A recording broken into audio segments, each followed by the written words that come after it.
A new order just came in.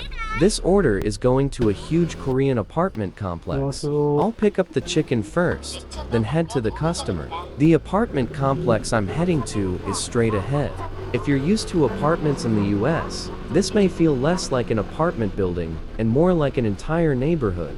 This complex has 13 residential towers and a total of 1,394 homes. The complex has 5 underground levels, and some of the buildings rise as high as 27 stories. Newer Korean apartment complexes keep most cars and motorcycles underground, leaving the ground level for gardens, walkways, and playgrounds. That means I need to enter through the underground parking garage to reach the customer. The garage runs beneath the entire complex and connects all of the residential towers. Because 13 residential towers and several shared buildings are all connected through the garage, the layout is understandably quite complicated. For someone visiting for the first time, it can be difficult to know where to go or which direction to take.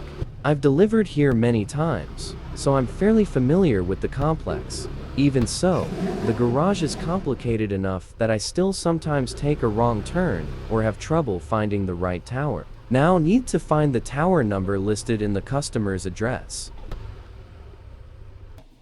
To enter the residential building from the underground garage, I need to call the customer and have them buzz me in through the security door. The customer has buzzed me in, and I'm inside now. I'll follow the hallway to the elevator.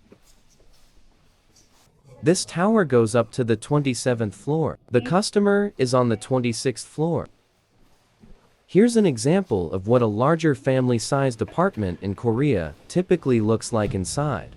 Many larger apartments like this are designed for families of 3 to 5. They typically have a living room, a kitchen, and 3 bedrooms. This is a common type of housing for middle-class families in Korea. Thanks for watching.